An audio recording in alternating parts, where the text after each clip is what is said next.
Mes très chers frères, je vous salue. Il y a de cela quelques jours, je vous avais annoncé une nouvelle concernant le Premier ministre Guillaume Soro et je vous avais dit de continuer à soutenir sa dynamique, sa donne. Aujourd'hui est un jour pas comme les autres. Traqué, humilié, judiciarisé, vilipendé par M. Ouattara et ses sous-fifs et ses suiveurs. Humilié par une justice aux ordres. Une justice accroupie, à genoux, rampante, reptilienne. Guillaume Soro qui s'est battu, comme vous le savez, pour que ce monsieur vienne un jour au pouvoir. Aujourd'hui, dans leur fuite en avant d'ingratitude, ont décidé de franchir le Rubicon et de ne pas, comment dirais-je, être dans la modestie et la galanterie politique. Ils ont décidé de déshumaniser la politique. Ils ont décidé d'être des revanchards à tout prix et de se lancer dans une chasse à l'homme sans précédent. Oui, c'est sous M. Alassane Ouattara que Guillaume Soro aujourd'hui est en exil, est traqué comme un gibier.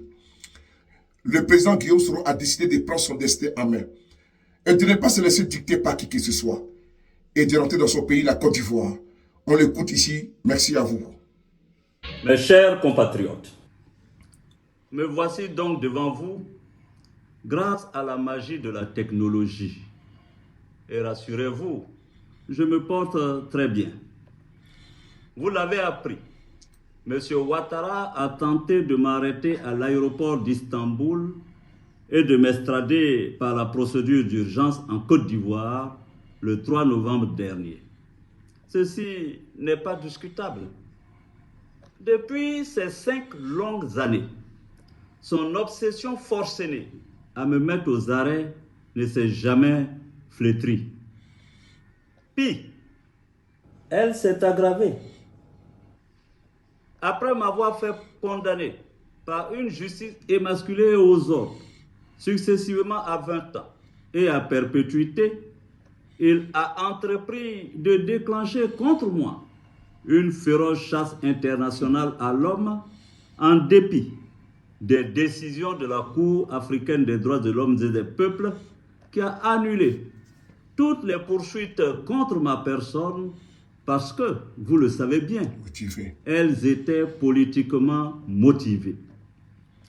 Sachez-le, dans cette affaire, il ne s'est jamais agi de justice, mais plutôt de perfidie.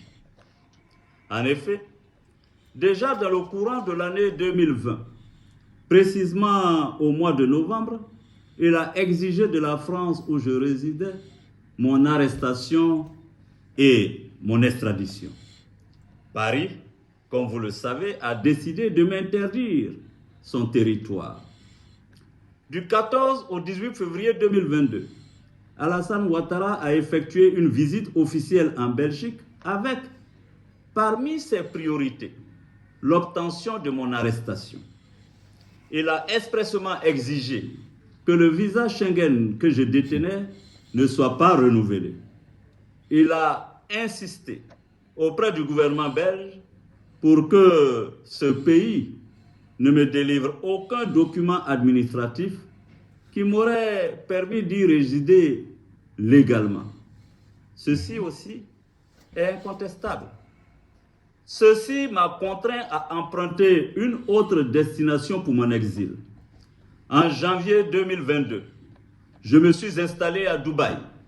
Le 23 décembre 2022, de la même année, recevant les lettres de créance de l'ambassadeur des Émirats arabes unis, il a profité pour réclamer mon arrestation et mon extradition en Côte d'Ivoire.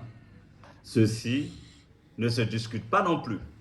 Informé, j'ai dû me résoudre, la mort dans l'âme, à nouveau, à prendre le pénible chemin de l'exil, m'enfonçant toujours plus loin dans les confins du continent asiatique.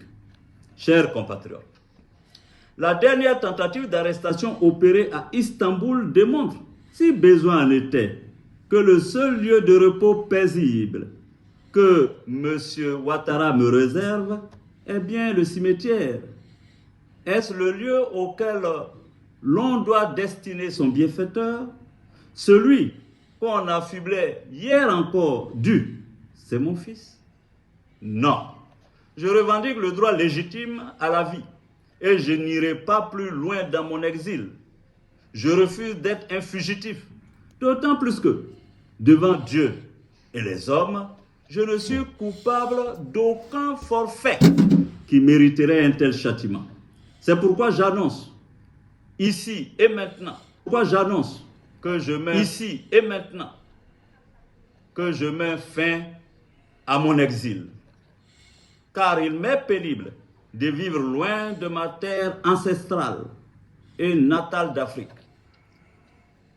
Je veux vivre dans la quiétude avec ma famille, mes proches et ceux que je chéris le plus. Je veux pouvoir contribuer à la réconciliation des fils et des filles de mon pays et apporter ma pierre à l'édification de la paix, de la concorde entre les peuples d'Afrique. Frères et sœurs, vous avez entendu le président Guillaume Soro parler. Il a parlé avec beaucoup, n'est-ce pas, d'abnégation, avec beaucoup de détermination, avec beaucoup de courage. L'heure est arrivée que Guillaume Soro ne soit plus, n'est-ce pas, traqué comme un fugitif. Il a décidé de rentrer dans son pays, la Côte d'Ivoire. Ce 12 novembre est un jour historique pour la Côte d'Ivoire parce que il faut de constater et de dire une chose. Le président Guillaume Soro, ancien président de l'Assemblée nationale, ancien premier ministre de Côte d'Ivoire, n'a absolument rien fait de criminel que M. Ouattara puisse le traquer ainsi. Voilà pourquoi il a décidé de mettre fin à tout ça. Et Guillaume Soro est en route pour la Côte d'Ivoire. Il est temps qu'il rentre dans son pays. Et il va rentrer dans son pays parce qu'il ne se reporte absolument de rien. Aucune justice ne peut le traquer. Aucune justice ne peut le mettre aux arrêts parce que Guillaume Soro est innocent. Monsieur Ouattara seulement, comme il a dit, le président Guillaume Soro, que ce qu'il veut, c'est de l'envoyer dans un cimetière. Mais lui, il n'est pas dans cette disposition. Il veut contribuer à la réconciliation dans son pays. Mes amis qui m'écoutez aujourd'hui, j'aimerais vous demander une seule chose, de partager cette vidéo immensement, massivement, parce qu'il est important de vanter ce discours. Guillaume Soro est en route pour la Côte d'Ivoire. Merci à vous.